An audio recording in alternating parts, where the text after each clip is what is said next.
Okay, we're back.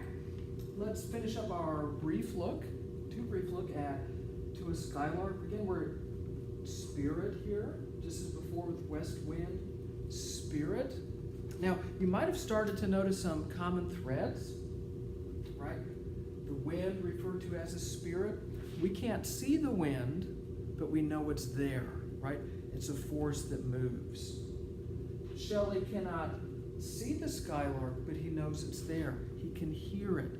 Really interesting idea here. Thinking about real, ideal.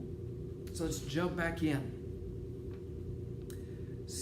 Sound of vernal showers on the twinkling grass, rain awakened flowers. All that ever was joyous and clear and fresh, thy music doth surpass. So the song of the Skylark, this spiritual music, is better than all of those things. Now listen to this imploring. Teach us, right? Spirit, teach me. Teach us, sprite or bird, what sweet thoughts are thine.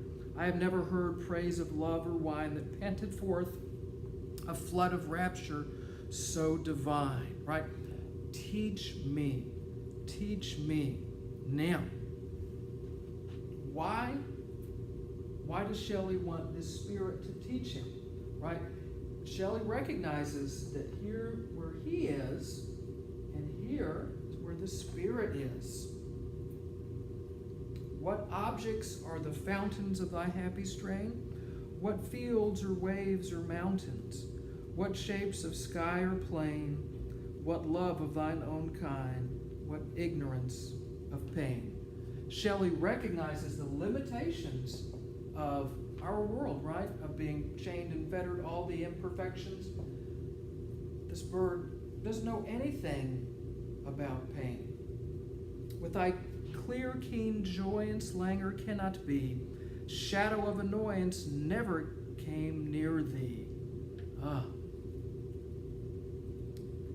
So then, waking or asleep, thou of death must deem things more true and deep than we mortals dream. Or how could thy notes flow in such a crystal stream? Right? And this divine realm, almost, that Shelley is letting us look into, he knows that there's really no way as human beings we can fully understand, because we're just limited. For instance, our sweetest songs are those that tell of saddest thoughts. The best music we have is sad. It's not happy. Yet, but if we could scorn, hate, and pride and fear, if we were things born not to shed a tear, right? Shelley knows that human beings, our lives are full of sadness. I know not how thy joy we ever should come near.